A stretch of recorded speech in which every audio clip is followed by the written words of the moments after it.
future. I am your guide through these vast new realities. Follow me and ponder the question, what if? And here we go. It's the comic book bullies. Man, you come right out of a comic book. It's the comic book bullies. You will bow down before me! It's the comic book bullies. Now I am the master. It's the comic book bullies. It's the comic book bullies. Welcome back to the Comic Book Bullies with Nerdist New Bully. I'm your host Leroy, aka Boom Shakalaka, with my co-host.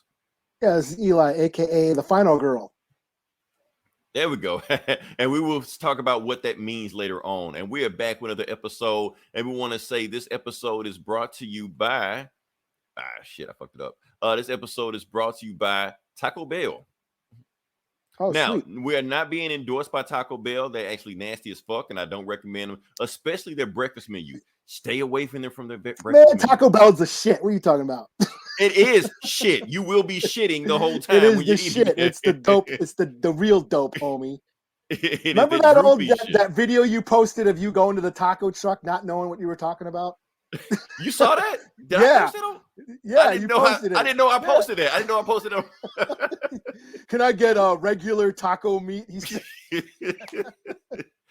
kind of taco you want? I don't know, a taco. I mean, well, how difficult it is. Like, I want a taco. Just get a taco. But that's the reason we're talking about Taco Bell, because something very specific happened to Taco Bell, Eli. Taco Bell is revamping their restaurants. I heard They're that's going to supposed to make- go. It's supposed to be here. They're doing it up here in Brooklyn Park. Oh, so that's where it starts. So you're at ground zero. Okay, Yeah. so that makes sense. So, yeah, so a lot of stuff is happening with Taco Bell right now. You got a 2-story restaurant. They're calling the whole line Taco Bell Defy. So, Eli, for the uninitiated, they don't think a big thing about it. Okay, Taco Bell's revamping. Cool, let's see it. But we are initiated, aren't we, Eli? Because we know what this means. This is the beginning of the end. Because we have seen a certain movie that predicted this. And it is... Oh, yeah? No, wrong movie. That movie's not gonna kill out. This movie, Demolition Man. Oh, I thought Demolition you meant, Man. I thought you meant the Terminator or something. Oh no, not Terminator. Terminator had it all wrong. Demolition Man had it all right. And the thing is, Demolition Man is one of those movies that predicted everything that is happening right now. Demolition Man predicted. Matter of fact, I think we're around the timeline of what Demolition Man happened. Now, for people that don't remember the movie, what happened? Demolition Man, Sylvester Stallone, aka John Matrix. No, I'm sorry, that's Commando. That's Commando. John Spartan. Everybody was named John in the 80s. That's John and Jack. Everybody was either John or a Jack. But anyway, John Spartan was he was transported from, he was like a frozen in ice or some shit like Captain America from the 90s to basically like the 2010s or 2020s or something like that. I think the 2020s. And he came to the new line, and what happened was Arnold Schwarzenegger was president, which would have happened if he didn't get caught, screwing his maid. But he was on his way. He wasn't even governing when that movie came out. You weren't allowed to touch people. All you could do is that little hand thing right there. Everybody communicated through social media. They predicted that. Nobody used toilet paper anymore because they couldn't find any. Oh, I remember that. Yeah. Taco Bell started the food chain wars, killed off every fast food restaurant there was, and they was the last fast food restaurant left. So you eat a high scale Taco Bell, that's where you went to. You want to take a nice date, you go to Taco Bell. And you weren't allowed to say anything offensive anymore, because if you did, it was a federal offense. So it was allowed to the trolls that lived underground to cause havoc with everybody else that lived above ground that was just nice to everybody, because if you say anything mean, you get canceled. All this was back in 1990, whatever, when Demolition Man came out. And that weird ass hat. Damn. Not that. I keep wanting to say this. And that weird ass hairstyle that Wesley Snipes wore. Everybody's wearing it now. Now, Not he me. actually not yet.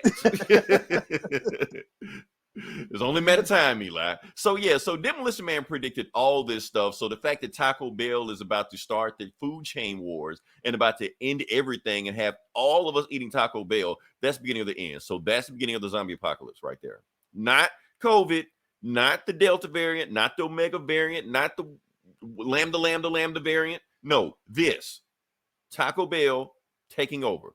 That's the end of the world. So that's all I gotta say with that. I think we spent too much time on Taco Bell, especially for this. They're not paying us to sponsor us. Oh, another thing about Taco Bell, they got the weird ass anime commercial. I'm like, what is up with that? I don't know. Anyway, Taco Bell's awesome, yo. Had that shit yesterday. I eat there all the time, but I do prefer Taco John's to Taco Bell. I find Taco John's far superior. I don't know what a Taco John is. We got a Taco Casa down here. It's like Taco Bell, but not Taco Bell. Yeah, Taco Casa. Taco House. We got a taco house here. Yeah. Everybody got a taco, and plus that food truck I ate at the other. I don't remember the name of them, but whatever. Okay. We got regular taco meat. Right. All right. So Eli, did you get a chance? We're just gonna just breeze through. Like I said, we actually watched a bunch of TV this week. Well, I watched a bunch of TV this week, and we're just gonna just breeze through these topics. Eli, did you get a chance to check out Marvel Studios' What If? I finally did tonight. Yes, I finally gave it a look. Oh, so you were watching it right before we. Man, let me share the link while we're doing this. Okay, so quick review. Like I said, we're just gonna just fly through these topics. What'd you think about it? I thought it was fine. It was fine. It was entertaining. Animation was cool. Action was cool. I particularly laughed my ass off when she punched the Nazi in the knee. And he went, oh! Yeah, I thought she punched him in the nuts at first. I think they wanted to punch him in the nuts, but they were like, oh, this is Disney. You can't do that.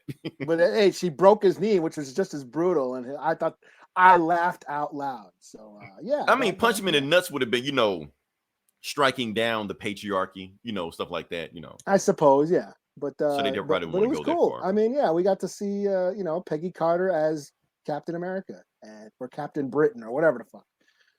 That's the thing. Why didn't they call it Captain Britain? Because Captain Britain is a thing in the comics. I guess they saving that for later on. Yeah. So, and Steve Rogers got to be Iron Man or got an iron suit, and it was, which is a plot hole, but just go with it. Just whatever. Okay. It's what if. It's what if. It's what if. You could just do whatever you want to do. Everyone can calm down. It doesn't matter. It doesn't matter. people were freaking out because they changed it back, but they changed the Twitter header.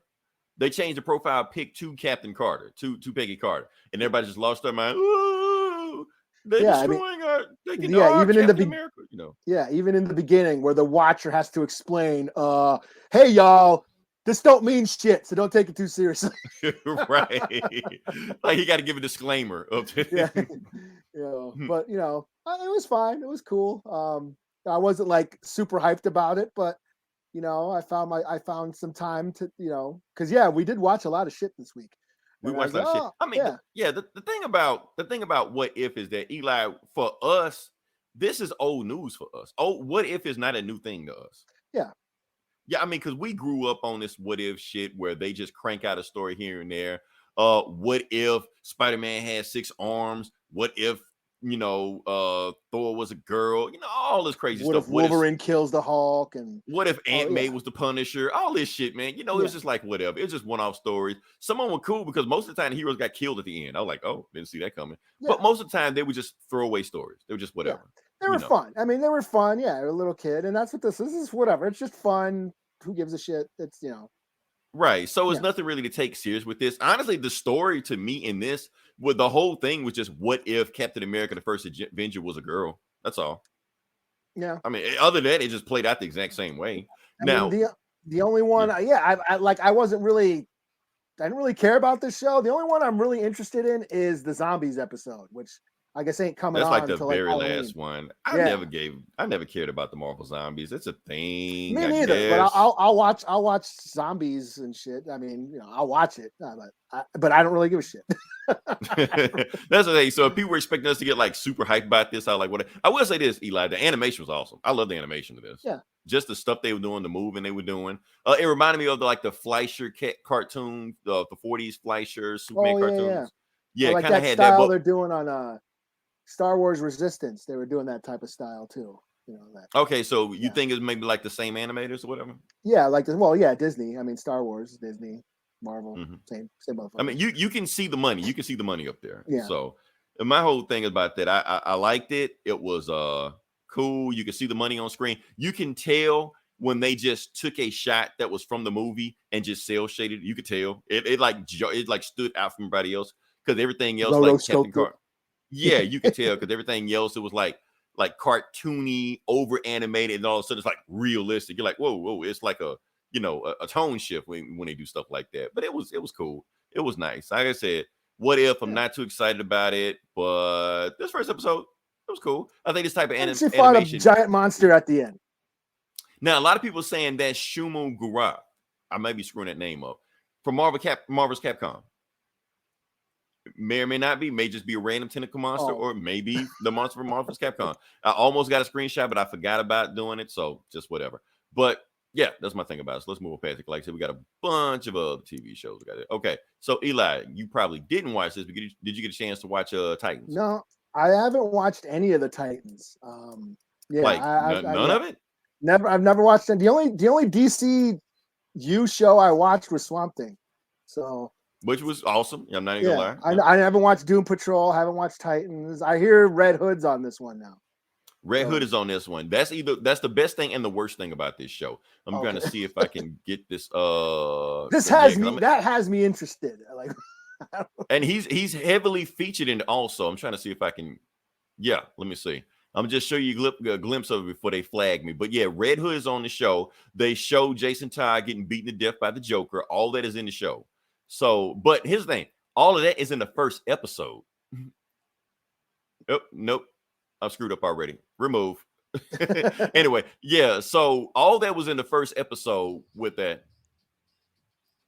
And the thing about it is that I think it flies by so quickly that you don't have a time to like really take in what all is going on. Like Jason Todd is dead. Boom. Red Hood is here. Boom. Some other stuff happens too, but I'm not going to spoil it for you. I will spoil one thing for you is that they actually show a scene where they show Bruce Wayne's like alternate recruit Robins that he was planning to capture, and he's got Carrie Kelly, Stephanie Brown, and Duke Thomas on there.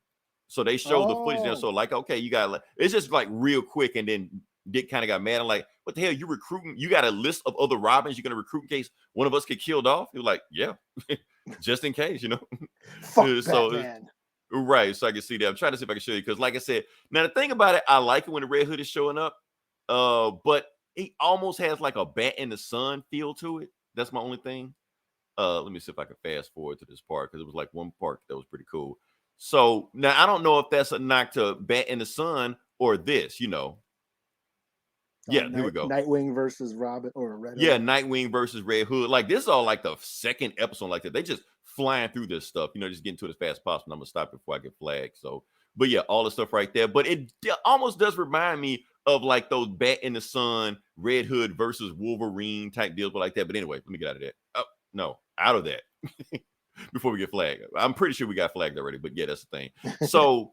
Yeah, so that's my thing. It flies by so fast. And the third episode, Eli actually pissed me off because I think they took Red Hood in a direction. So it's all the episodes are on there. No, they're not on there. They just the first 3 episodes drop. Oh, okay. I don't know how many. I guess it's 10, 12, whatever. I think 13 is like the magic number for these Teen Titan shows. But the first 3 episodes drop, and the first 2 I was into it, and the first 3. Jason Todd does such a character shift that he's never done before that has never been associated with the Red Hood that it takes me out of the show. I'm just like, maybe you shouldn't did that. And then we're talking about the 3rd episode. Like Jason Todd just does some really out of character shit, So, and plus the character playing Jason Todd, not really sold on him.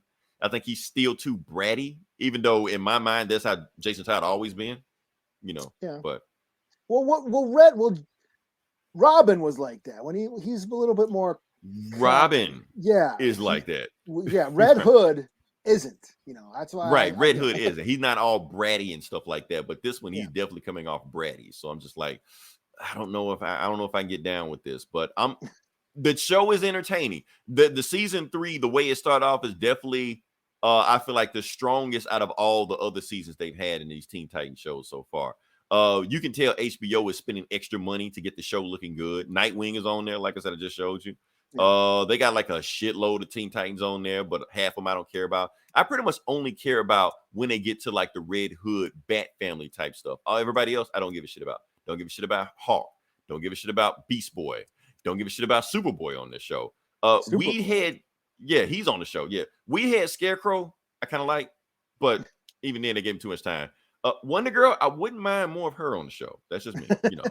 But other than that, I'm into it. I just like it. I'm just hoping this Jason Todd thing, this character switch reveal for me, I think it's too, I don't know, it's too out of character for me, but that's my thing. Let me just keep going on. So we got, like I said, Superman. Oh, is there a new episode? Shit. I didn't watch it. That's the thing. I keep trying to tell everybody that the season isn't over. Everybody assumed the season was over already. They keep like skipping. They like there wasn't an episode last week, and then there's, you know, it's like I can't keep track of when the hell is the new episode. Yeah, it was like COVID did something, anything like that. But last week a new episode came out, and it was I'm not going to tell you. I just said basically the what's the dude's name? Morgan Edge came back trying to take over Metropolis, stuff like that. But the MVP of the show was my boy Steel, because he had this awesome ass thing where he like threw the hammer like across the city, stuff like that, smacked some chick, some super, and then it flew back to him. Yeah, shit to get spoiled and shit. Yeah, I mean, it was the most awesome shit of the thing. I gotta represent, man. Like I said, if John Henry Irons can still do some cool shit, I gotta show it. We still got that nasty taste of Shaquille O'Neal in our mouth. So anytime he does some awesome shit, I gotta show it. So yeah, so shout out to John Henry Irons. That's all I was. Just that scene right there that I want to see it. But moving on past that, Stargirl, suck. I don't got any screenshots. I just want to let you know that it is back. Now, here's the thing. I was actually a fan of last season. I thought last season was actually pretty good. But this first episode, I was like, what? And plus, it's been so long since the last season, I forgot what happened. People are showing up like, wait, didn't they kill that person? That person's back? Isn't that person bad? That person's good? Okay, whatever. So, yeah, that's all I got about that. But, yeah, Stargirl's back. Not on it's on CW, so it's not on HBO or anything like that. And I think that's it for me. I think I'm TV'd out, so I'm gonna pass it to you. It's on you now. Okay. I flew through it to give you time to breathe. Okay. So, well, let me take your time. Let them use you. Let me share a screen here. Okay. So this week, or Monday, I should say. Monday was the premiere of Reservation Dogs on Hulu or FX, whatever. FX on Hulu. So this is the very first TV show with all native actors. Well, not everybody's native. There are some non-native characters. There's some black folk. There's some white folks. But the natives are all played by real natives. Nice. Okay. There's that. It's directed and written by natives. The crew members were natives. This is like the first of its kind. The first TV show in history. It only took 500 years for the original inhabitants of this continent to get their own TV show. Better late than never. Yeah. We're not quite there yet. This isn't prime time. This is on Hulu. We aren't, this ain't on ABC, following Blackish or Full House or anything. But we're still we're small steps. We're getting there. I mean, to be honest with you, streaming is kind of the way things are going now anyway. So who watches ABC anymore? So this follows a bunch of kids on the res in Oklahoma. They are trying to raise money to go to California. They want off the res. They're sick of res life and the despair that goes along with living on a reservation. You follow these 4 teenage res kids as they do a bunch of grimy dirt, stealing trucks and trying to sell stuff to meth heads and stuff, and just trying to hustle their way out of the res, because one of their friends died. So they are mourning the loss of a friend. So it just follows this sort of coming of age, slice of life story about these kids on the res. And it was really cool to see, like I said, representation matters. We, as a native, I don't get to see that hardly ever. And this was cool to see real authenticity and real representation. And yeah, us being the demographic for once.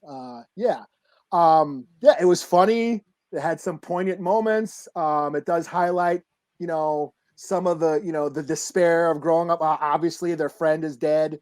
We don't know how or why, but there is that element. There is a sorrowfulness growing up on the res, but there's also a bunch of funny stuff too that happens, and they're just highlighting indigenous resiliency, the ability to move on and to remain resilient and smile and laugh in a world that kind of sucks. That's hard to do, to be able to smile in the world when there's so much sorrow in the world. So if you got a chance to laugh, fucking do it.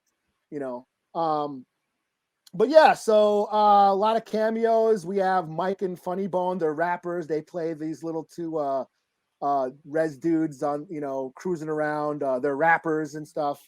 And also, let me see if I can get this going. Okay. I made this. There's a scene where the main character has okay, here. I had to make this. So there's a scene in where the main character sort of has a vision and he's being visited by this old native spirit, but the native spirit is kind of a dumbass.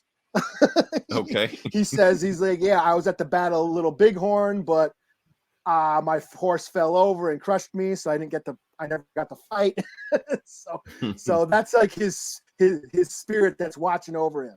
And he's played by Dallas Goldtooth, who's one of the 1491s. They're like an online comedy group. And yeah, that was one of the most memorable scenes of him. And so I made this. I thought, I turned him into a Force ghost, so and it's already going viral. I already posted it on Twitter and it's getting a ton of likes and shit. So nice. Okay. I see the Photoshop skills. Yeah. It's out in the ether. But yeah, it was really nice to see natives on TV. About the only critique I got is, it's the comedy could be a little dry. That's just me. Sterling Harjo, as a filmmaker, that's just his style. And I'm just, I got a fucked up sense of humor. I laugh at people getting their heads cut off in horror movies. And this comedy is a little dry, dry humor. Yeah. But do you think it's a little safe, you think? Yeah, that's just me. That's just a taste thing. It's just a minor critique, but I got to keep it real. But other than that, yeah, we saw the first 2 episodes. I think they're airing every Monday on HULU. And yeah, I'm stoked. Like I said, we're in a time that's like a native renaissance, between this, Rutherford Falls, Deb Haaland in Congress, what's his name? Dogface, the guy skating and drinking juice on TikTok, Molly of Denali, a lot of native stuff in the media right now. And it's pretty cool. We're coming up. So yeah, so check out Reservation Dogs if you want to see some real natives. Shit, so. Nice. Okay. All right. So next, I guess we're gonna kind of fly through. Okay, so we're moving to the video game section next.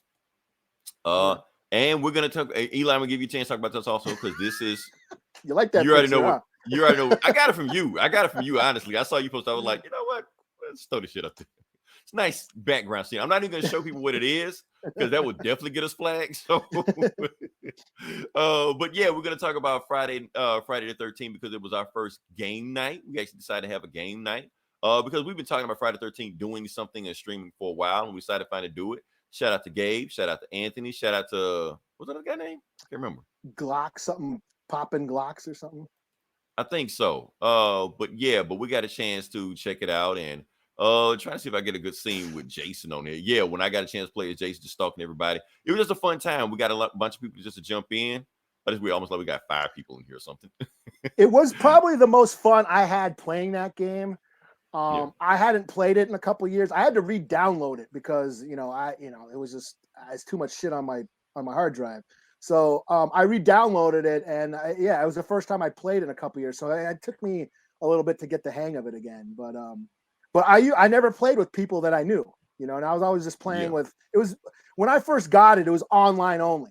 You can only play with a bunch of people, and and sometimes you'd be waiting in the lobby forever, waiting for people to, jump in. So and, you couldn't do like a party room or anything like that on yeah, there. and everybody I knew didn't have it, or they had it on Xbox or something. So that was like Friday was like the first time I actually played it with people that I knew. So that was kind of fun.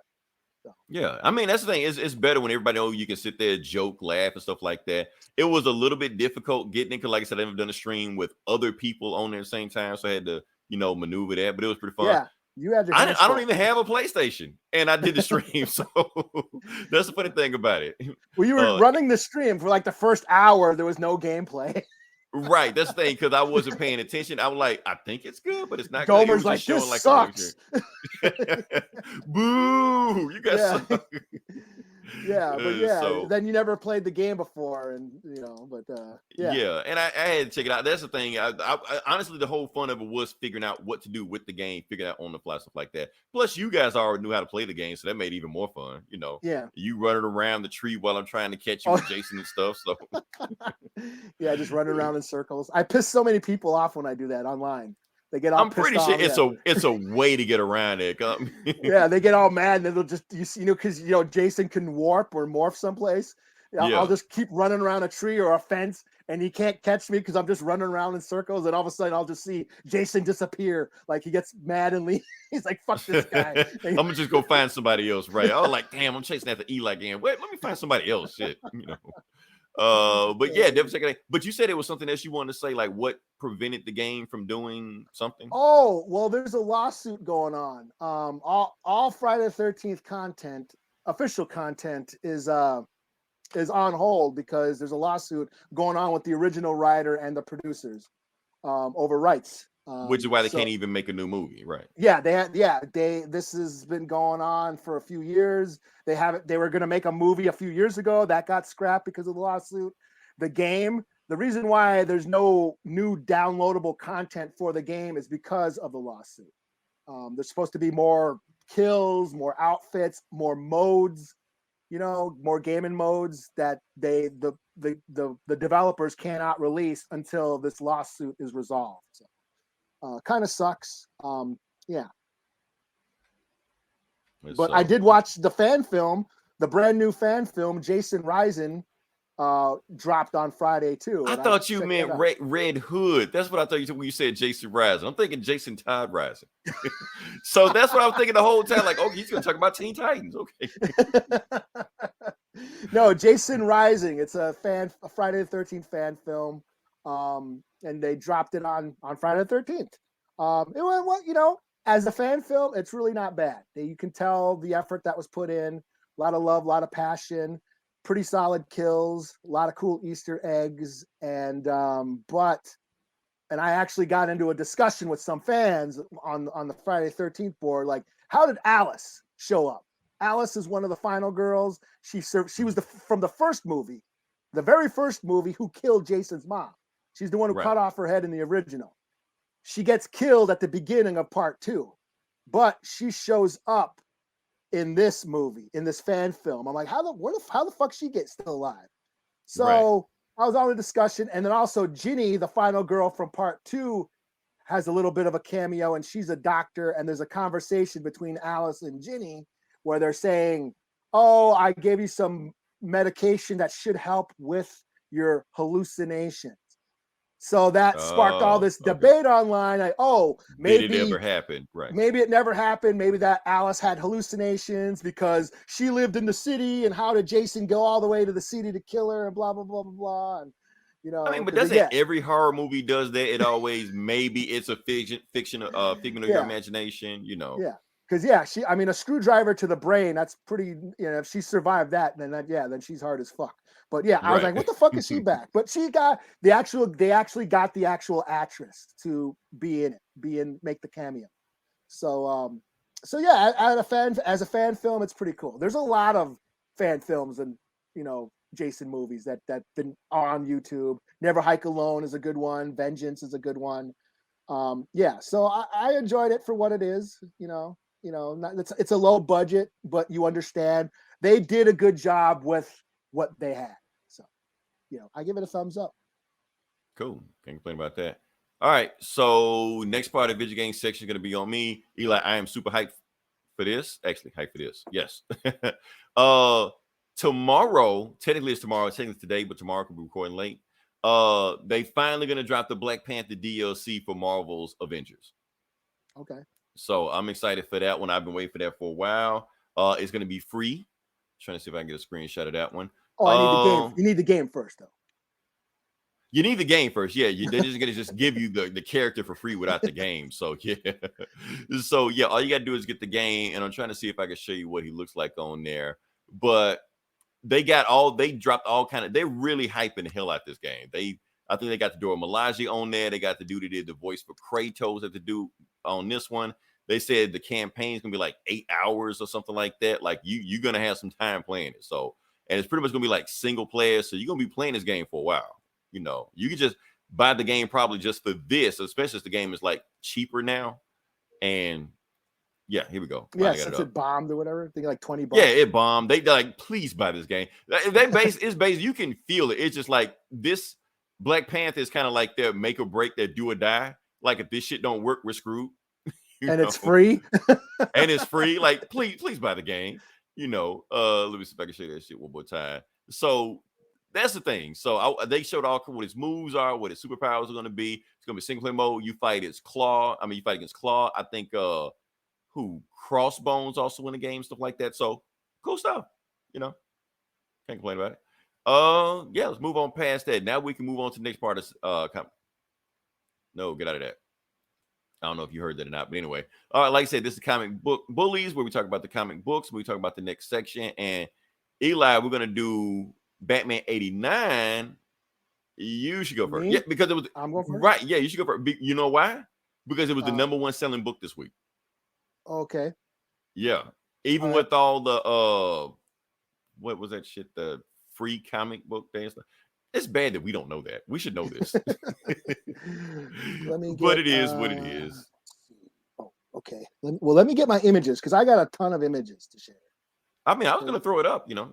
Yeah. Well, no, I actually took screenshots and what have you and all that shit. So cool, I can go deep. Okay. I can go deep into this. So let me get prepared. Okay. Oops. Hell, I didn't even get prepared. I didn't get a chance to get the screenshot. Share screen. So Batman 89. What's his name? Sam Wise. What's his name? No, that's the Hobbit. Sam. Yeah. Sam Wise. Fat Hobbit. God, this is Sam Ham. That's easy Sam name. Ham. Sam Ham. Yeah, he wrote the original Batman script. So you got that? Let's see. Yeah. Okay. So that's just a variant. That's just a variant cover. So basically, this is was supposed to be the third installment of Batman 3. Tim Burton was originally supposed to direct a third Batman movie, but Warner Brothers was like, they didn't like what he did in part 2 and Batman Returns. It was like, okay, this is just too dark. Because they couldn't sell any toys from it. Yeah, Catwoman's running around in a stripper outfit. We got to market that. This needs to be more kid friendly. We got toys to sell and cartoons to push. So they didn't let him direct part 3. So this whole idea was scrapped. So this is what this comic is. This is basically a comic book version of that script of what Tim Burton was supposed to make. And it centers around Harvey Dent, Billy D. Williams as Harvey Dent. Right. Who was supposed to be Two-Face in the third movie. That's what they were setting it up as. Yeah. Yeah. And it just sort of follows, him campaigning against masked vigilantes. He's seeking help from Commissioner Gordon and Bruce Wayne to get support for his campaign. And it sort of foreshadows his transformation into Two-Face because, Commissioner Gordon likes Batman and Bruce Wayne is Batman. So you can tell that their friendship is going to get fractured over this whole thing. Also, we have some interesting background stuff. Harvey goes back to his old neighborhood and meets an old friend in Burnside, which is this thing you can see this is kind of new because Burnside is in the comics, but it's like in the New 52 comics while they wrote this, for today's time. But yeah. Yeah. He meets an old friend. He kind of tells him about how don't forget where you come from. Always remember your roots. And then we have And a he's also scene saying where, like he has a dual identity where he has to be one person, yeah, in the hood basically, but when he's in front of the city of Gotham, he has to be somebody else. So he's like yeah, a dual identity, which also playing in the whole Two-Face thing. yeah. And then we have a scene where a kid like robs a store for some food to feed his family, and like he gets chased by Batman, and then a Robin shows up, and they get into a fight. Let's see, can I get to that? Let's see, boom. So there's a Robin. So a masked person sort of fights off Batman, and like so the kid can escape. And then he tells the kid that he'll pay for whatever. So this kid is sort of watching over the hood. And it's supposed to be Robin. Now this Robin was supposed to be Marlon Wayans. Yep. They actually casted him.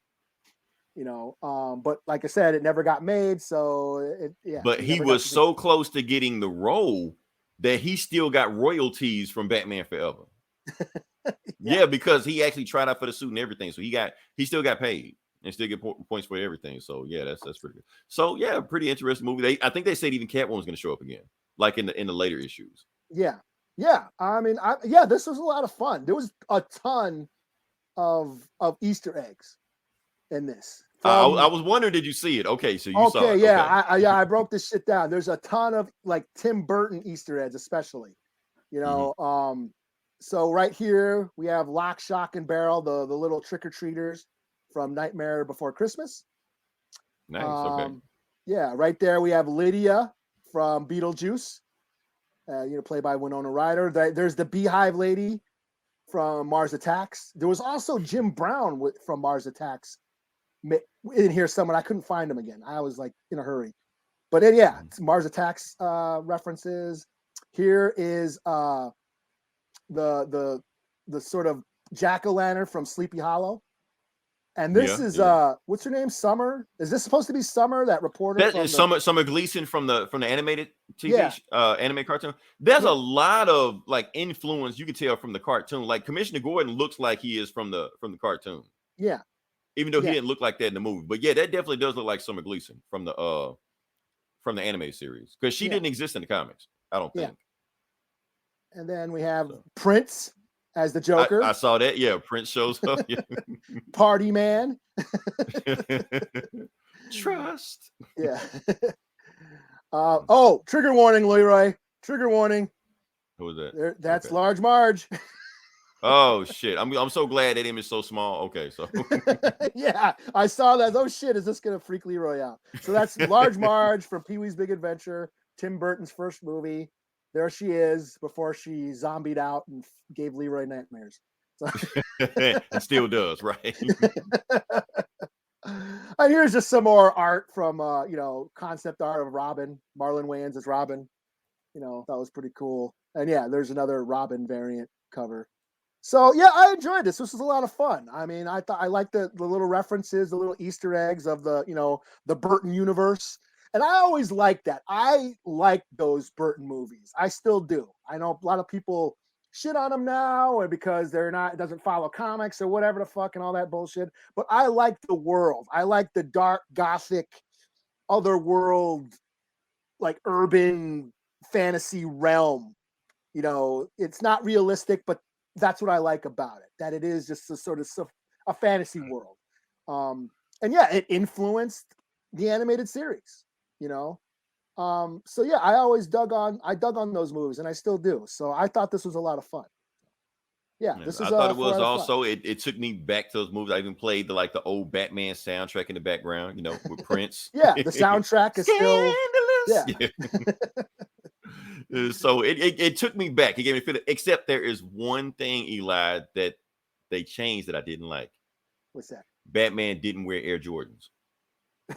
That was my thing. In the movie, if you zoom in, Batman is wearing Air Jordans that just spray painted over. So in this one, he's not wearing Air Jordans. I was like, why didn't you give Batman the Air Jordans like he did in the movie? That's all. My Batman wears Air Jordans. That's just me. So, yes, I guess it's on me now. But yeah, I thought it was awesome too. It's just I had so many other books. I was like, let me give Eli some of this load. So yeah. All right. So, and plus, I got another Batman book I'm doing anyway. So I didn't want to Batman myself out. Because did you hear in November, half of the DC books are going to be Batman books? I heard, yeah. There is a shit ton of Batman books already. They really are. Like, damn, how much more can you do? How many more Batman can you squeeze out? You know? Yeah, it's like fucking Marvel with the X-Men. Right. But X-Men are like a bunch of teams. Batman is one guy. Batman's just everywhere, you know. Oh man. So yeah, this is Batman Urban Legend. This is this book right here. So basically, is this the one where Robin comes out over? Okay. This is the one. That's why I decided to review it, because I didn't want to do like a separate thing. I want to make sure we reviewed it and talked about it in context, and then give our point of view about what's going on with this book. So yeah, let me see. But the thing is, this book is divided up into 4 stories, but I'm only going to review 3 because the last one I don't give a shit about. All right. So like I said, the book starts off and it's finishing up with a story about kind of like a Scarecrow knockoff, but he's not a Scarecrow knockoff. Batman's been kidnapped by 2 villains, Mr. Freeze and his new dude called Cheer, who is the exact opposite of Scarecrow, because Scarecrow gives you fear. Cheer gives you cheer. Joy. He makes you so euphoric that you pretty much are paralyzed with happiness. Jubilee. Yeah, exactly. So that's his thing. So he's captured Batman and doing all kind of crazy stuff like that. And the only person that's going after to get him is Jason Todd. So we got Jason. This is a Jason Todd story, and he's able. It turns Rising. out Jason. That's what I thought, man. You confused me the whole time. Like, okay, he's gonna talk about this new fan fiction Red Hood story. Nope, Friday 13th. That's so funny. That's. You can tell the person's personality if you. They just say Jason. What do you think when you say Jason? Right, Jason. Yeah, because you never did say Jason Todd. I just assumed Jason. That's my one went to. Oh man. Anyway, go back to this book. Okay, so Jason Todd. It turns out Batman did find a cure for Cheer's toxin, whatever like that, but he only has one. It's a prototype. And it's been untested, but he said he got to use it and something like that. Barbara's telling him, be careful. It's been untested, and you're going against 2 supervillains that have already captured Batman, so you need some help. So he's like, I can't go in unprepared. And he's looking at the Batman suit and stuff like that. So while doing that, Batman is, being tortured by Cheer. He's being doused and all stuff like that. And it turns out that's when Jason Todd shows up in a Batman suit. He takes one of Batman suit and he outfits because he needs some extra, stuff to fight against Mr. Freeze. Mr. Freeze frees him, tells him, chill, and then he breaks loose and shit like that because he's wearing the Batman suit. It's like a thermal Batman suit, takes out Mr. Freeze, but then he gets knocked out by some other bad guys, and that's when Cheer hits him with his cheer toxin, and he imagined his happiest moment that never happened, the moment that he wished had happened, that he's back, that Bruce killed the Joker. That would have been his happiest moment. The moment he wished happened. Yeah. And Bruce gives up being Batman. He gives up being Robin and Red Hood, stuff like that. And everybody's just happy. The whole Bat family there. Barbara, Dick, Damian, Stephanie, all of them just chilling. That would be his happiest moment. But it's not real. But he's like, I could use the prototype on me, or I could use it on Batman. So I can't use it on myself because there's only one. So I got to fight my way through this. And she's like, oh, you fought your way through that? Okay, I wasn't expecting that. Your willpower must be strong. Of course, I didn't give you the dose strong enough that Batman had, but I'm impressed, So, and Jason's like, don't worry about me because I brought backup. And it turns out, boom, where are they? Yeah, the Bat family's there. Well, some of them. Batgirl, Batwoman, Nightwing, Duke, all those guys like that. And they fight. So Cheer tries to take off, and that's when Jason frees Batman, and Batman is smiling because he's been so hit with euphoria, he's just out of his gourd. So Jason hits him with the antidote, and Batman's back to normal, and he's fucking pissed. Where's Cheer? He chases his ass down. Batman is on his ass, and because he's like, look, I can handle Scarecrow. Scarecrow shows you your worst fears, and I've been able to handle my worst fears because I'm Batman. That's what I do. But what you did is even worse than that. You made me happy. Batman can't be happy because you made me happy, then took it away from me. So Batman is dangling his ass over the edge, and Jason just like, don't do it. always wanted you to see the way I think and do these criminals the way that I do, but I don't want you to come down to my level on an asshole like Cheer. You know, do it with somebody big, Deathstroke, Penguin, Joker, not this asshole. You know, so and Batman's just like what he showed, because what he showed Batman traumatized him. They don't say what Batman did yet. They will show it later on. So we see 3 weeks later, the victims of Cheer come back, and Leslie Thompson, like, you know, counsel and stuff like that. And Bruce and Jason outside talking, and basically Bruce is just like, no, basically Jason says, I give up guns. I'm done with guns. Like, I'm not done killing bad guys, because I think some of them need to die, but I'm gonna give the guns. I'm trying to, you know, like I'm quitting smoking. I'm trying to ease my way off of it. So Bruce is just like, you know, I understand. And they shake hands. Jason gets on the bike and rides off. So Leslie Thompson comes out. She's like, did he leave? Like, yeah. Did you hug him, Bruce? I shook his hand. She's like, damn it, Bruce. You're like, look, I'm trying. I'm trying to get better with him, you know. So, but when Jason gets home, oh no, we see Batman. We see what Batman saw in the cheer toxin thing. So what he saw was that he killed Joker, or he let no. He, like, Red Hood threw him there, and then Batman choked the life out of him. That is his happiest moment, and he quits being Batman, and Jason quits being Red Hood, and so basically they had the same happiness. So yeah. So that's the thing. So, but Batman leaves a note on Jason that saying, I'm having family dinner Thursday, swing through. And Jason's like, I might, old man. I don't know. And the book ends. Turns out, guess who the writer was? Chip Zdarsky. Oh, okay. Yeah.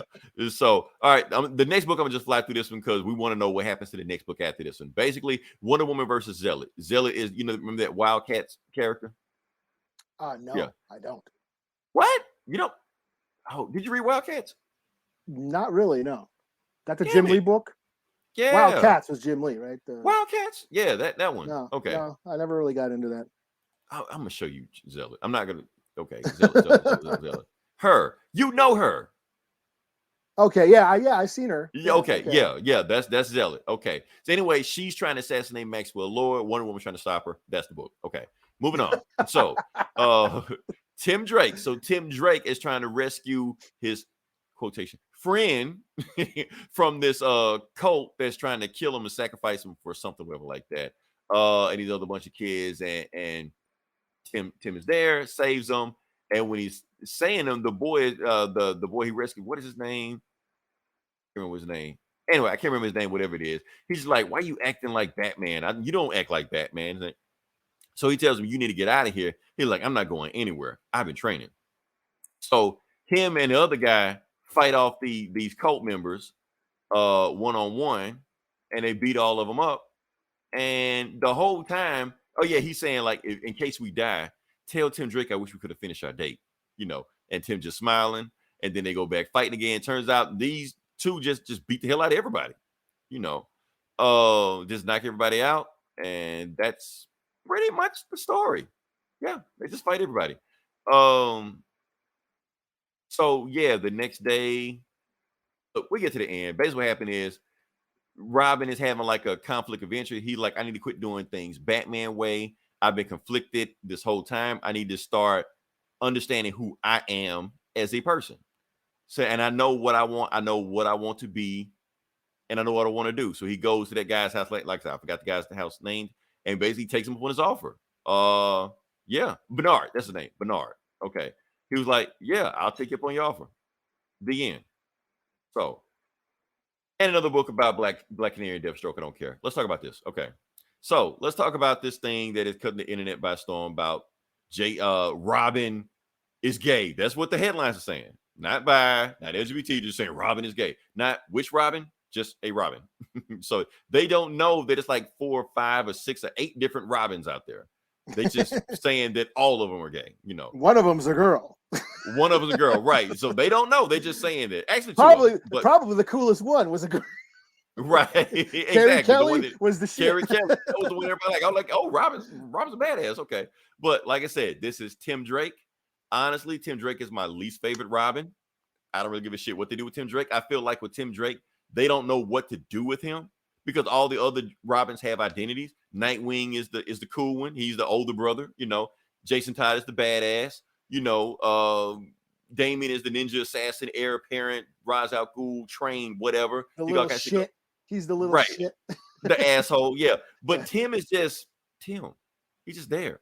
So it's like they don't know what to do with it. Honestly, I feel like, in my opinion, they probably should have just erased him from continuity when they rebooted this shit 3 reboots ago. You know, you don't need all these damn Robins. They just there. So they feel like they need to do something with them. So fine. If you want to make them buy, make them buy. I don't care. I do like the message of the story. The basic message of the story is just be yourself. That's all we're trying to say. The whole point of the book, we're just trying to say, be yourself. Don't try to be like Batman. Don't try to be like this other person. Just be the best you that you can be. And that's why he's bi, right? Because, well, I don't know if that's canon. Stephanie Brown was his girlfriend. Spoiler, right? That was in spoiler. Yeah. Tinian's run? The detective. No, that's his origin. Like in the 90s. That's where Stephanie Brown came from. But I remember in Tinian's run, they were like a whole full-fledged thing. Right, but that's where Stephanie Brown came from. She was his girlfriend. That was her point.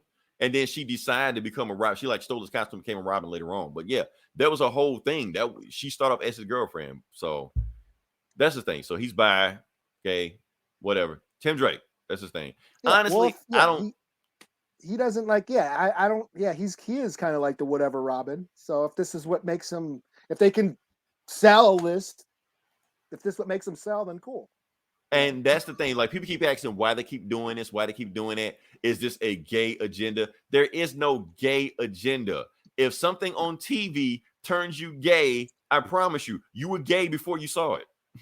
So yeah, there's no agenda. and here's the thing. The reason they do this stuff is for one reason: money. That's why they do it. Because Eli, take a look at this. I'm gonna see if I can blow this bad boy up. Where that book that I just talked about is. So these are the number 1 books that sold this week. And Batman, and even though it's a Batman book, it's probably gonna sell anyway, but it's in the top 5. Why is it in the top 5? Because of all this controversy. And not only that, all of the other Batman urban legend books are selling also. All of them pick up sales.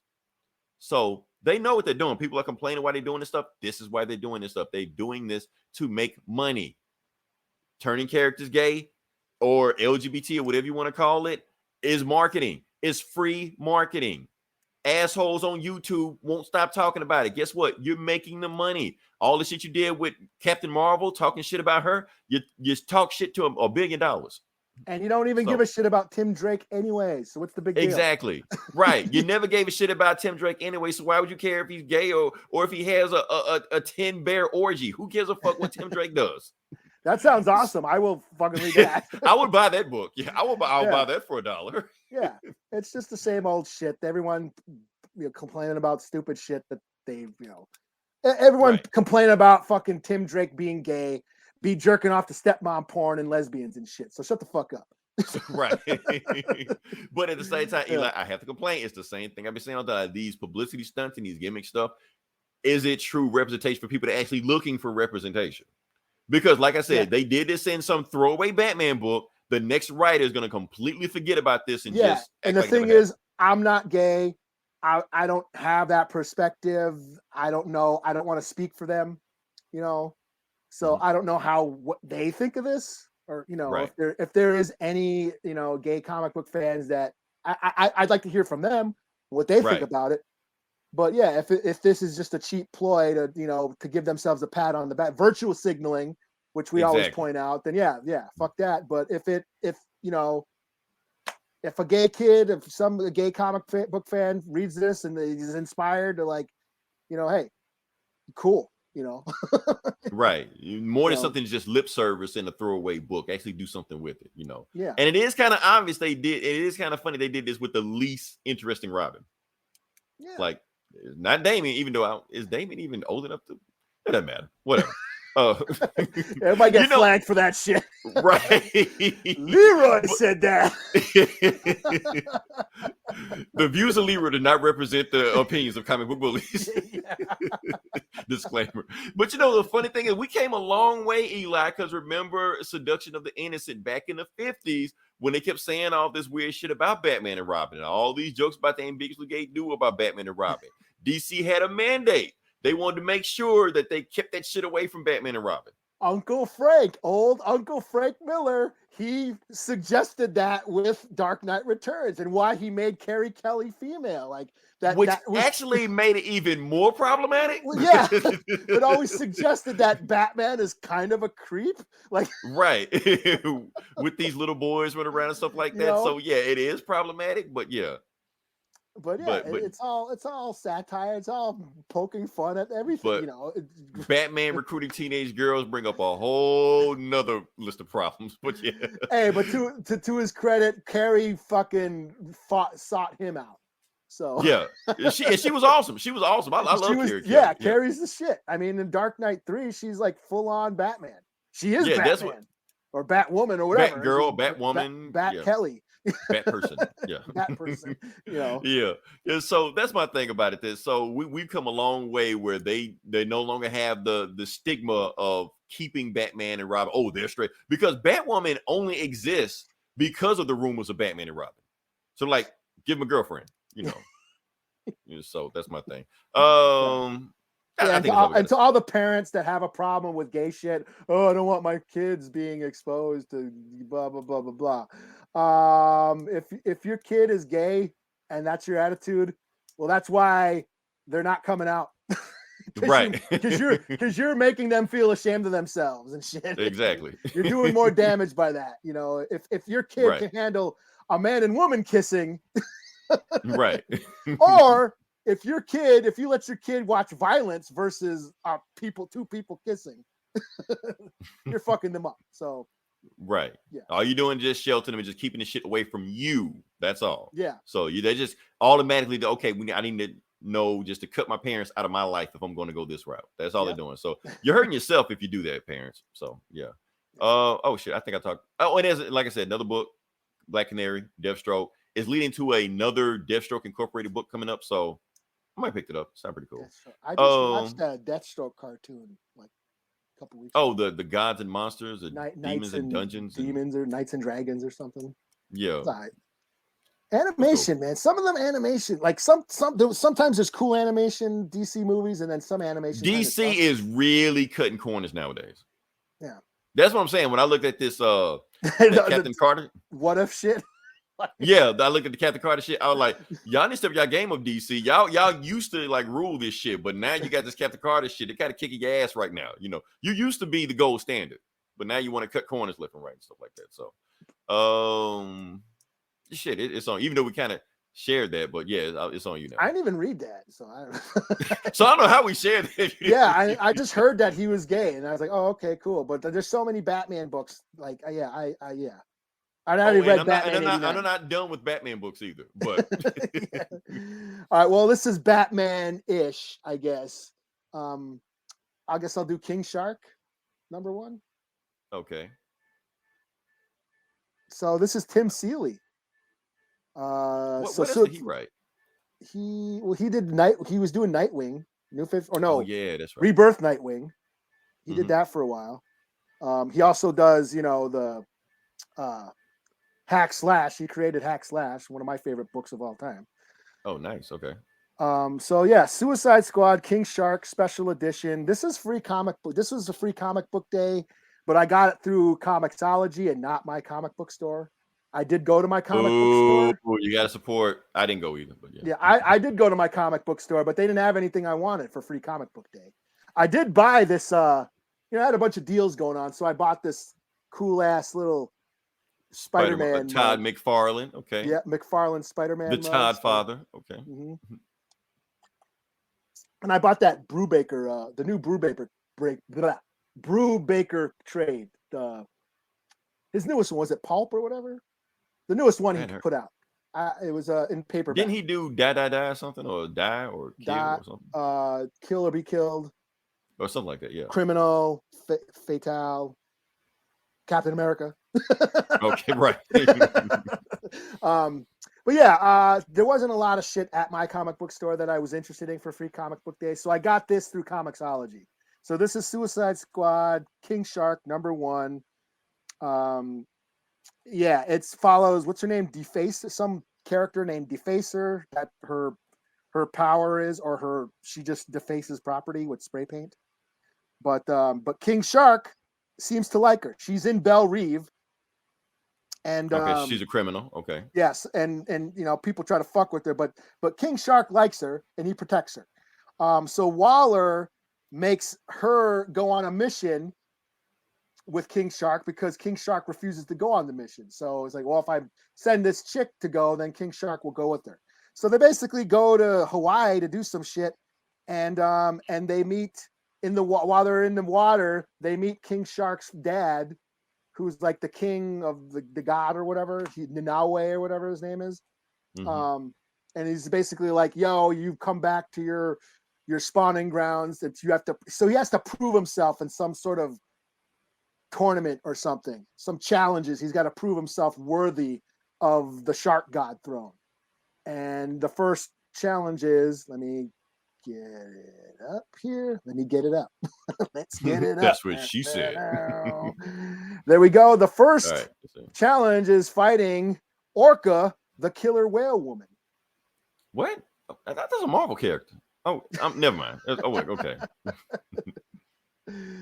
So there's an Orca chick. Well, Orca technically, woman. Orca the Killer Whale is a Marvel character. Orca Killer Whale Woman. Orca the whale woman.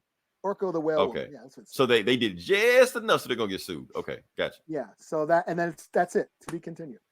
So it was fun. 3 out of 5. You know, cool little way to ride the Suicide Squad movie hype. You know what I'm saying? And that's how you do it, Marvel. When a movie comes out, you put out a book coinciding with that movie to sell your books. Right. Yeah, don't have a Thor movie come out and Thor's a woman. Right. Rocket Raccoon's a dog or some shit, you know? Yeah, the Hulk is a smart Chinese kid or whatever, Asian kid. Right. Totally awesome. Like, what? Yeah, what is this? You know, Iron Man's a teenage black girl. Oh man, that's Captain America's a Nazi. And everybody like, what that one? I'm gonna see how that one goes. They hate everything else, but the Nazi shit they like, you know. He wasn't really a Nazi though. Captain America was right. Like, no, he wasn't. Oh shit, what are we at? Okay, so this is what I'm gonna do next. I was gonna do some Batman shit, but I'm gonna stick with Wonder Woman. Okay, so we're gonna do a Wonder Woman book. Let me see. Get in there. Okay, so this is Wonder Woman 777, and she's still hopping across the multiverse, trying to find her way back home. Yes, that is a Quantum Leap reference. Gomer, people know Quantum Leap. It is not that old of a reference. Okay, so what am I? New. There we go. Okay, so if you can't see it, she's fighting a dude wearing a skirt, and I'll show you exactly what's going on. Matter of fact, let me see if I can show you. That's the thing. When is it a kilt and when is it a skirt? They're the same thing to me. I don't know. I mean, I guess it's context, you know. So, but I'm gonna just show you quickly what it looked like. Okay, and I'll let you be the judge about what it is. Okay, so kilt or skirt? Well, you can't really tell from there, but anyway, fighting skirt. All right. So, what the book is going on? He just looks like he looks like Wonder Woman in drag. That's what he looks like. I'm glad you picked up on that. Let's move on forward. There's more to that. So, like I said, Wonder Woman has hopped into another universe because they hopping from multiverse to multiverse. And she's thinking she's came back to her regular universe. She sees the Hall of Justice right in the background. She's like, and she's got Siegfried and Ratatoski, whatever, that squirrel from Midgard, Asgard or whatever. So she's like, yeah, we at the Hall of Justice. So we're going to go here. We don't need a door. I'm just going to just walk through here. And she looks at the statues, and it turns out all of the Justice League are women, except for her statue, which has her head cut off. She's like, what's that about? Oh, You know. damn. So she get there and she sees, you know, a chick look like Martian Manhunter. She's like, and she thinks it's Miss Martian. She's like, hey, you know, Martian Manhunter's niece. She's like, hey, Miss Martian, it's me. She like, I don't know who you are. You're like, wait, what? How do you know me? And my name's not Miss Martian. My name's Marcia. You know. So, and why are you dressed like Dane of Elysium, which is the dude in the dress that we were talking about earlier? So, or kilt, whatever you want to call it. Like I said, we're progressive here at the Comic Book Bullies. So yeah, so basically said, look, since you're a Martian, read my mind, you can tell exactly what's going on. So she reads her mind real quick, and she's to speed. She's like, okay, look, you don't know me, I don't know you. You think you're on Earth 1, you're not. You're on Earth 11. You're in a different world, and basically the world she's on, it where all the men are women and the women are men, kind of like the other, like Earth 23, where everybody's white but black and black but white and whatever. Same thing, Black Superman, you know. So that's what's going on with that. And she's basically telling her that, yeah, you're on Earth 11, but we call it Earth 1. Your Earth 1, we call it Earth 11. Because why we call our Earth 1? That's us, you know. So moving forward, it turns out it's another dimension hopping villain going around calling herself Janice, dressed like Wonder Woman, but kind of look like a vampire and has this Skype that can slice through reality or whatever. And she frees Dane of Elysium. And they had, meanwhile, at the Hall of Justice, you know, they're talking about exactly what's going on. She's saying she's dimension hopping. She has to get back. And there's this villain after her called Janice that is going around destroying everything. And she's probably on her way here. So, you know, all I'm sorry, this is Justice Guild, not Justice League, Justice Guild. That's all the women group.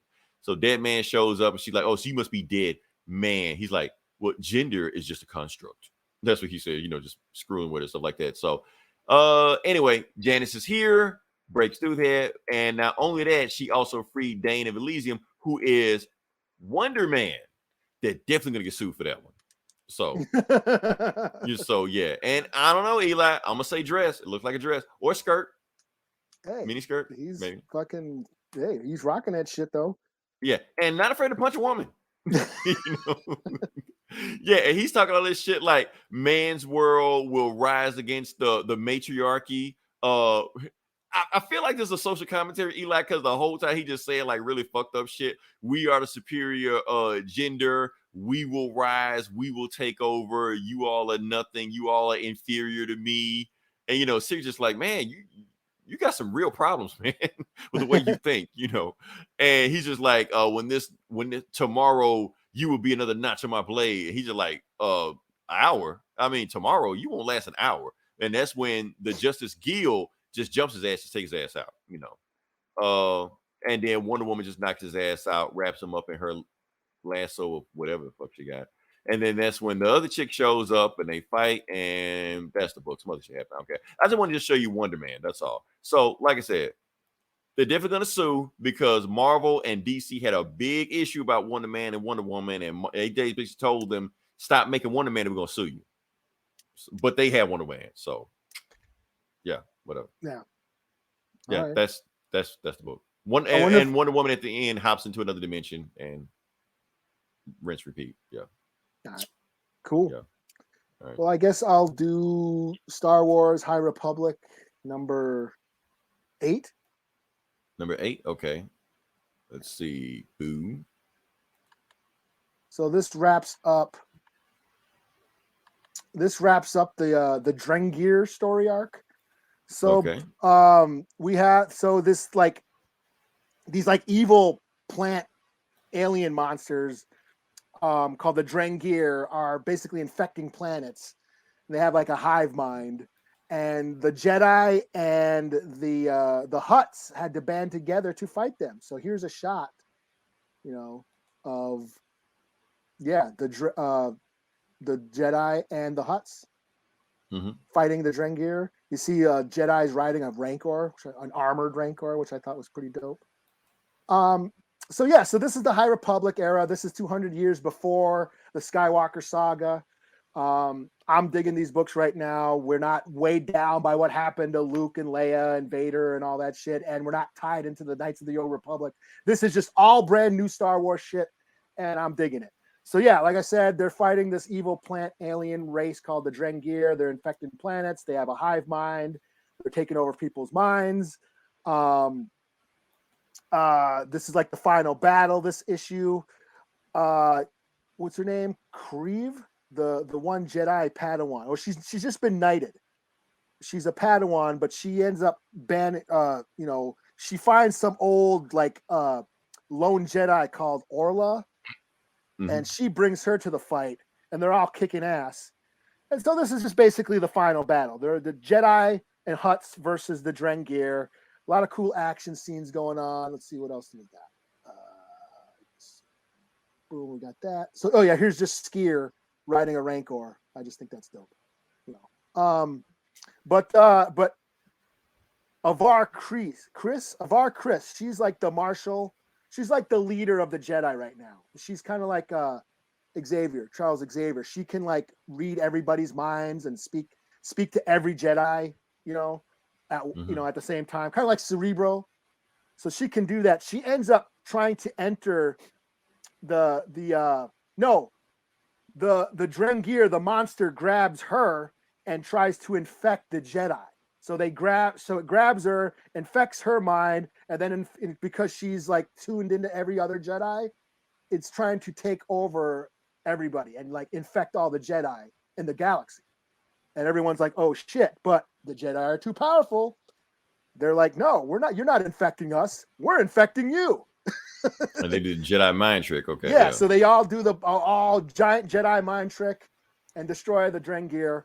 And everyone's like, "Cool, all right, let's go party." We got that big fair going on. They're celebrating the Starlight Beacon thing, and there's like some fair going on some planet. They're like, "Okay, cool, let's go do that." And but then they get a distress signal. No, the Nile have attacked the planet and fucked up the fair. Now the Nile are like these space pirates. They're like the ongoing enemies in this series. They're like space pirates. And they basically bombed the fair, and they're like, "Oh shit, to be continued." So this is cool. This is fun. Like I said, I'm digging these High Republic books right now. So 4 out of 5. They haven't lost me yet. So. Cool. Okay. All right. So my last book. This one caught my interest. I was gonna just. Oh shit. Actually, it's not my last book. I got another book to do.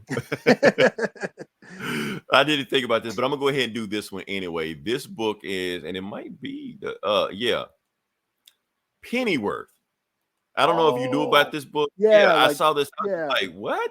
Okay. It's so like, for those who don't know what this is, okay, so Alfred Pennyworth has his own solo comic. For those who don't know who Alfred Pennyworth is or what he used to do, he's Batman's butler. But before he was Batman's butler, he had a past. And it's been fluid about exactly what his past was, but they kind of have, going to the route that they hinted at he was ex-military, he was ex-Navy. Now just straight say he was a spy. He was James Bond. He was James Bond before he was Alfred's, Batman's butler and Damien's nanny and shit like that. So that's going on with him. So and look at the post. This is the poster of Spectre, from it looks from like a James Bond book. That's what I'm saying. It looks like that. Like they're not even pretending like it's not. It's got the let me see. You can see the hammer and sickle behind it. Some chick in the background like this. It's Cold War era. He even looks like Sean Connery. Pennyworth. Alfred Pennyworth. So anyway, and plus that. Have you seen the TV show, Eli? No, I haven't. Okay, I've been looking for the TV show. They keep saying that it's supposed to be on HBO Max, but I can't find it on HBO Max. I thought maybe wasn't it on like Epics or Stars or something? I think it's still on Epics or Stars, something like that. It was like exclusive to them where they showed it. It's on season 3 now. They have a season 3 coming out. Yeah. So it's a hit wherever it is. Like, so Alfred Pennyworth has also, and they pretty much said exactly what we thought it was. It's a James Bond show, but his asset he's protected is actually Thomas Wayne. So that's what the show is. Yeah. So and he's like banging chicks in the stories like that. Like it's like R-rated or some shit. Cool. That's what I was hearing. So anyway, getting to the book. Getting past that. So the book starts off with a guy hanging from the Eiffel Tower. And he's talking in French. He was like, Revit, let me go. All I do is sell TVs. I don't know what you're talking about. And it turns out it's Alfred hanging him from the Eiffel Tower. He's calling Revit because that's his undercover name that he gave him. Oh, He was so like, that's look, where Batman got the idea.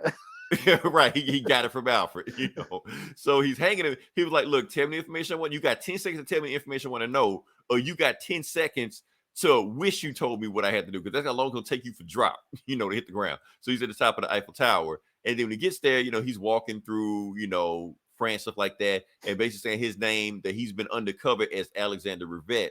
And he's been spending 6 months trying to convince that guy that he's this hitman that works for this, French gangster. But when it didn't work, that's why he hung his ass from the French Tower, from the Eiffel Tower.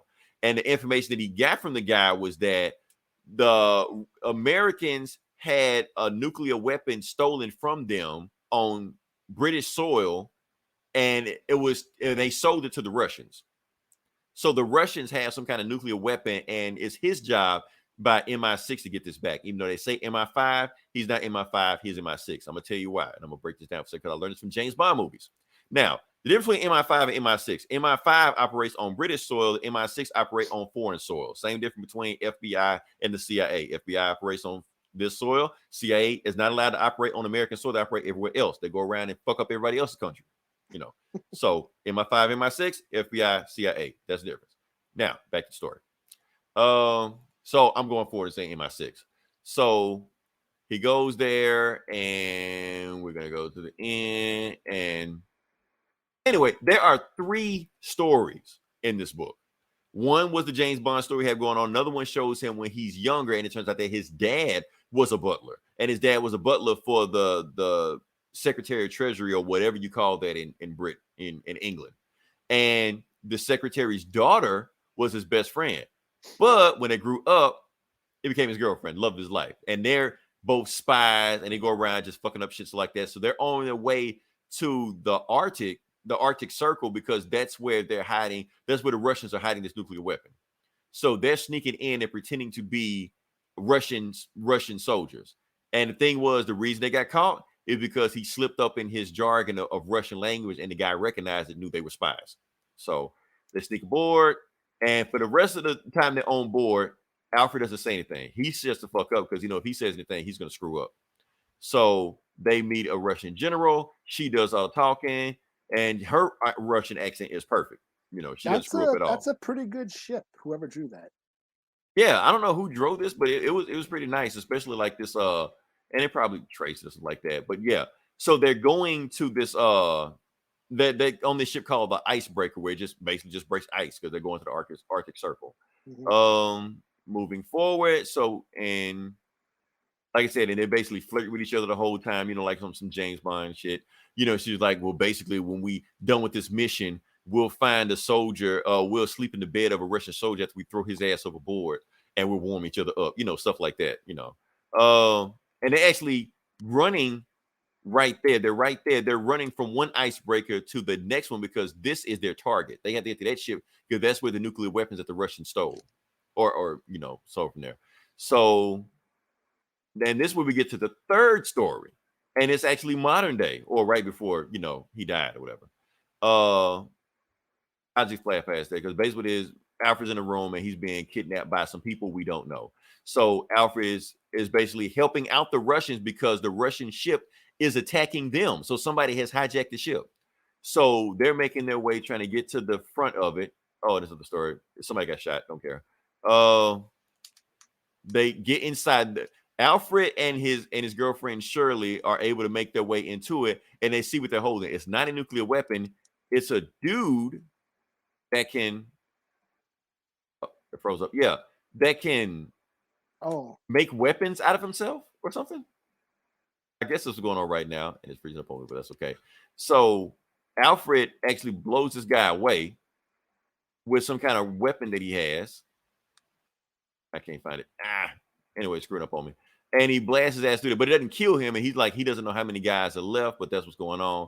And it turns out that Alfred is being held captive, but the guy that's supposed to come rescue him, his best friend, Wavy Dave or Davy Boy or whatever the fuck his name is, he's captured also in the room with him. So to be continued. So wasn't quite the spy adventure I was expecting. I was expecting more espionage, and I wasn't expecting to see old Alfred there. Like, but that's what we got. So I'm dropping this Yeah, book. it This book seems, actually can. yeah, is it Yeah. just like a one shot with anthology? No. or- It's a. I think it's like a 7-series story. I think it's 7-issue series. So Okay. it's a story, a continuous story. Okay. Yeah. So Hmm. some more stuff coming up, but I'm jumping up. I was just curious to see Yeah. it, so I reviewed it, talked about it. Honestly, the book was kind of tough to get through because it kept jumping around between old Alfred, young Alfred, James Bond Alfred. I like too many Alfreds. Just keep it simple, you know. But yeah, that's what I got. So Okay. Well, I will do my last book is Bitter Root number 15. okay. So Bitter Root is the Sangrier family. They fight demons in 1920s Harlem. Y'all know I've been all over this book since the get-go. This is like one of my favorite comics right now. Making a movie or a TV show or something out of this that Gina Yeah. not Gina Davis. Regina King. Regina King. Yeah. Let me is correct directing. you before we get hate mail. Yeah, Regina King is directing. Ryan Coogler is producing it. So stoked for that. But this is this is a family of demon fighters in 1920s Harlem. They fight these demons that feed off of bigotry and hate and sorrow. And during a time of racial tension, there's plenty of that going around. There's plenty of racist hatred and sorrow going around to feed these demons. And now the demons are infecting plants. So there's like demon trees and shit. And they've been fighting this demon tree these last couple issues. This issue wraps up this story arc. It basically, I got a fucking image too. It basically starts out with Ma Etta. She's like the patriarch. She's like the grandma of the family. She is basically meditating. She's like in the spirit world, talking with the ancestors, talking with her ex-husband or her old husband who's in the spirit world now. And she uses herbs and medicines. That's how she helps the family fight. She's all about herbology and all that stuff, and magic. And she basically figures out the way to fight the demons. You can't fight hate with hate. You have to balance. There's these creatures called the Cantu. They're little bunny creatures. They're like pets. But anyways, these pets start feeding off of her herbs, and then they release this pollen. So I don't know if that's what they're saying, like these creatures that they keep as pets, which are sort of full of love, that when they eat this magic herb, they send off this pollen, and that's what they're going to use to fight the evil demon trees. So they're basically saying that you cannot fight with hate. You have to balance it with opposite emotions, you know? And that's what they're saying. Oh, I forgot. I got the image to share. So they're like, yo, we got to fight. We can't fight hate with hate. We got to fight it with, togetherness and unity and love. That's how we're going to fight this. So they get the whole crew together. And I thought this was a pretty epic shot here. Splash page of the whole family together, ready to do battle with the evil demons and the trees and shit. So it's just a big battle. They're talking about how, as long as they stand together, they're always they're always gonna like persevere. That's the key to persevering through, the hate and the sorrow, and and keeping your head up is the key to fighting the, the negative trauma of our tragic history. Is togetherness, is through family, is celebrating life and our music and our culture. And that's kind of what the commentary is that they're saying, which I thought was really cool. This comic has always made a commentary on what do we do about racism? How do we solve, what do we do about our tragic, traumatic history? They always ask that question, not really give us an answer, but they just ask us, think about it. And I think they're saying that together, unity, family, that's how we get through it, essentially. So they don't really show us the ending of what happens to the battle, if they defeat it or not. But all of a sudden, we get a time jump to like 1939. World Okay. War II. It's World War II. The Nazis are, got the Jewish people in the concentration camps. And here comes the Sangre family. These are the kids that grew up. There's Cotton and there's, a bunch of the kids that were little kids in Harlem. Now they're all grown up now. This is like 20 years later. World War II, 1939. So this is before America even joined World War II. Right. Yeah, because America didn't join World War II till 1941. And Right. it wasn't even the Nazis. It was because the Japanese bombed Pearl Harbor. So, Right. So maybe wonder, how did they get over there? That's the thing. Like yeah. the Nazis. So they're fighting Nazis, and I thought that was cool. And is that it? Is that? Oh, I don't have the last. I thought I grabbed the last image. But yeah, it's basically the kids grew up to fight the Nazis. So this is a generational battle. The next generation of the Sangre family are fighting the next generation of racism and bigotry. That the fight still continues, and the key to the fight is togetherness, which I thought was pretty cool. And I thought it's cool that, it's 1939, and they went to Germany before America. Right. Yeah. So, this is great. I mean, I love this book. This is the last arc for now. I don't know when. I mean, obviously, it's going to continue. But this is 4 out of 5. I'm still on this. So, but it's over for now. So we shall see. Cool. Okay. All right. So my last book, and honestly, I forgot about this book. I would have done it earlier, but I forgot. So, like I said, we're gonna keep the train going, and we're gonna keep on cranking out these milestone books. Like I said, I didn't read this. I forgot about this. Yeah, because like I said, it's on the DC app. So since I'm getting it for free, I might as well just go ahead and review them. Like I said, represent the culture. There we go. So this is hardware number 1. And everybody asking, yes, just like Static, just like Icon and Rocket, hardware was in the thick of it back in the 90s also. This is obviously a reboot of the same character Dwayne McDuffie made back in the 90s. The same artist that drew that first book back in the 90s is drawing this one. So it feels like a milestone book. That's the thing about this one. The other ones didn't feel like it, but this one feels like it, not just like a ripoff. So going to it, let's just jump into it. And matter of fact, it's even the same cover is made by the same guy. So yeah, so the book starts off with, you're gonna jump into it. So there's been some few changes with hardware that wasn't in the original story. In the original story, when the Big Bang happened, that gave all the Bang babies and milestone superpowers, he actually had nothing to do with that. This time he does. Reason because the company that is responsible for the tear gas that bombed that Black Lives Matter protest, they're blaming it on him. They're saying he's the guy that made the gas to begin with. So they're coming after him. And when he knows they're coming after him, he's putting his hardware suit together, getting ready for them to kick his door in. So they kick his door in with like helicopter drones and stuff like that. They get ready to just shoot his ass. So he puts some sign of Iron Man shield or some shit, so they can't blast him and stuff like that. So, and he takes those guys out. Oh, and he's had an AI. His AI is called Pop. And I guess it sounds just like his dad or whatever, the way he talks about it. And he blows up his own building. Oh, hardware don't give a shit about killing people. I just thought about that. He's one of those, he doesn't have a problem with killing. So he flies out, goes to the top, sees 2 helicopters, blasts them, hits him with a plasma knife, plasma sword.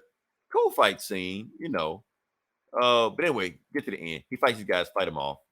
We go to the end, and he goes to the real big bad of the story, Edwin Alva. I think that's what his guy's name is. And he was a big bad of the old story back in the 90s also. Same thing. Curtis Metcalf is the name of hardware. He was this, super smart kid, won a science fair at 12 years old. Edwin saw the value of him and decided to recruit him then. Paid his tuition funds, paid all his money, paid for his inventions, all the stuff like that. But the thing is, all of the inventions he made, he has the patents on them. So everything he made, it belongs to Edwin Alva. But the thing is, the hardware armor, he never patented. He never told Edwin he was making it. So this armor actually belongs to him. Anyway, get past that. So that's pretty much the book. Yeah, at the end, he tell him, "I'm coming for you," because he framed him for bombing at Black Lives Matter place. But he trying to tell him, "I'm gonna find out who really did it, and we're gonna get to the bottom of it." And he just flies off, and yeah, that's it. So, what is the point of this book? It's kind of random, kind of whatever. But this book is actually Dwayne McDuffie's favorite out of the Milestone books that he wrote when he originally wrote the book. The reason because Hardware is him.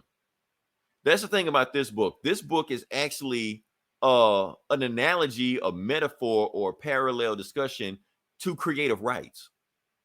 And not just black people, not just white people, not just anybody. It's about when you create something for a company that you put your heart and soul into it, and now the company owns it. And that's how he felt when he was working for Marvel at the time and DC at the time. He was like, "I'm doing all this hard work for you, but you don't value me at all. You're not going to promote me. You're not looking at me to be editor or anything like that. You're just going to just work me extra harder. So fuck this. I'm out." That's why he went to make Milestone. I'm going to go to work for myself, make my own stuff. And that's basically what Hardware was doing here.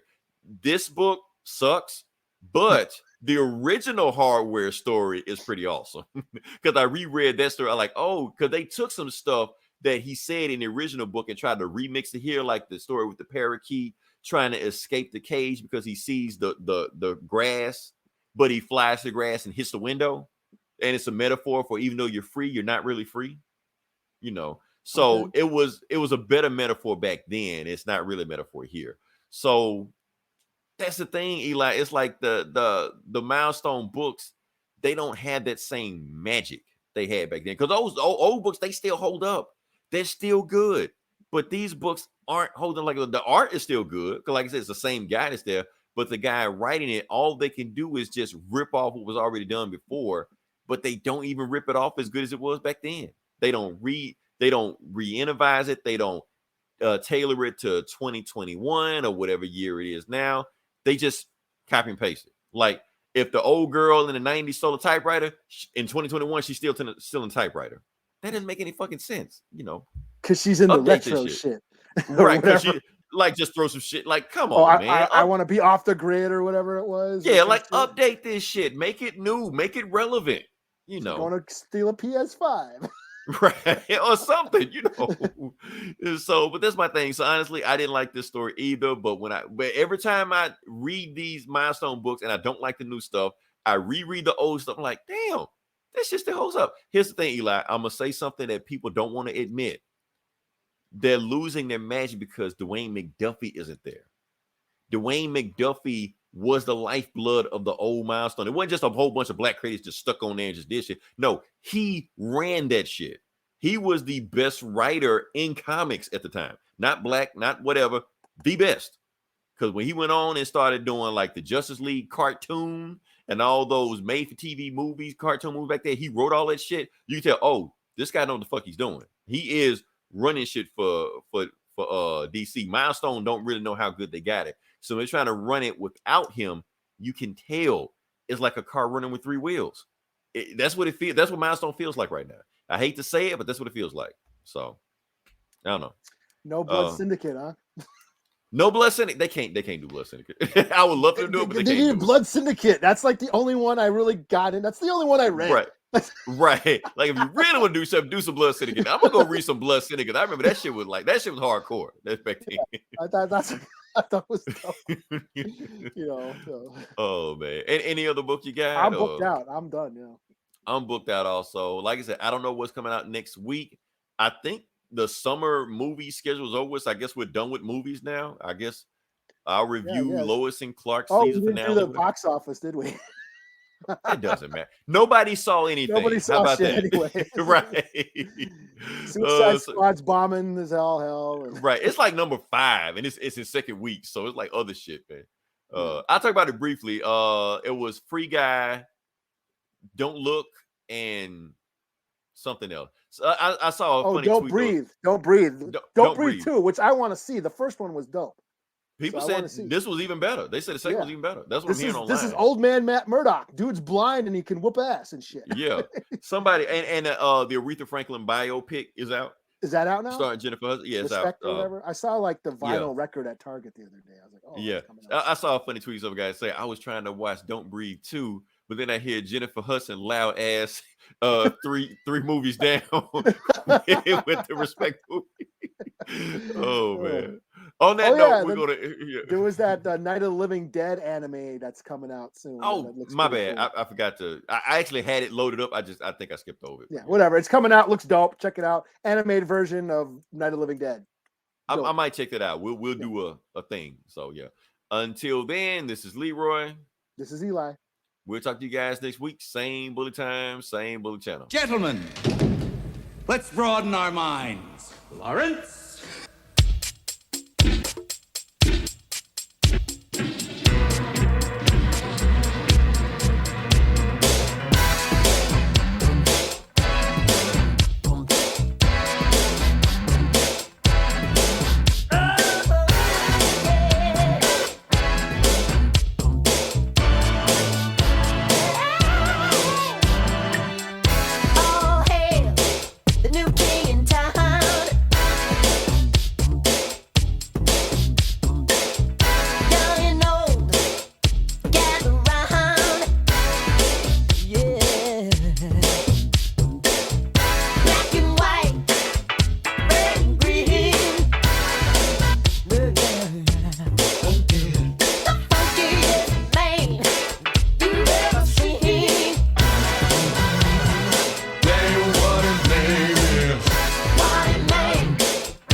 Pictures